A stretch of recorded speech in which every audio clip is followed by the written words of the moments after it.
A mãe de uma criança que precisa utilizar o óleo da cannabis diariamente para controlar as convulsões me perguntou: será que o uso medicinal prolongado da planta poderá prejudicar a memória do meu filho? Quem vai responder essa pergunta para a gente hoje é um artigo do finalzinho de 2024, publicado na revista JAMA, de alto impacto, por pesquisadores dos Estados Unidos, entre eles pesquisadores da Escola Médica de Harvard. E quem me recomendou esse artigo para ser publicado aqui no Canabinal foi nosso colaborador, querido psiquiatra Wilson Lessa. Então esse artigo ele tem como objetivo verificar, a partir de imagens de ressonância magnética, se um ano após o uso de cannabis para sintomas médicos, as áreas cognitivas e de memória podem ser afetadas durante testes específicos. Eles testaram essas áreas porque elas são normalmente afetadas quando diante de uso adulto, pesado, que normalmente são cigarros, mas que a gente também vai falar sobre isso num outro momento. Então, ele é um estudo clínico do tipo coorte observacional, que tem como objetivo avaliar o risco da exposição à planta cannabis sativa por um ano, em provocar ou não alterações na cognição e memória. Ele também é um estudo longitudinal, porque ele avalia o antes e o depois dessa exposição nas mesmas pessoas.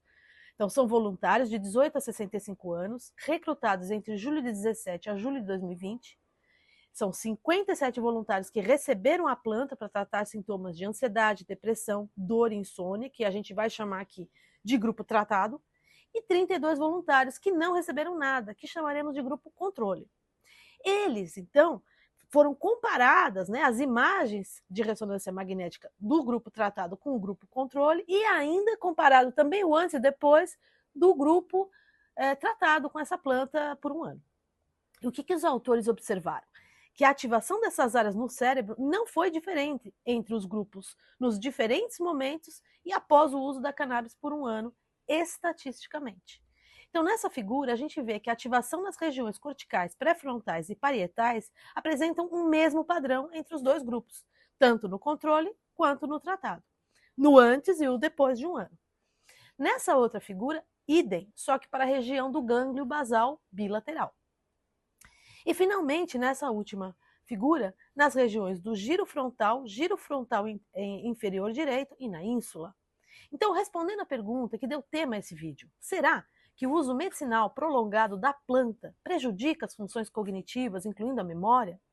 Então, segundo esses autores, a resposta é não, já que eles concluem a ausência de evidências de comprometimento cognitivo após um ano de administração de cannabis medicinal foi surpreendente.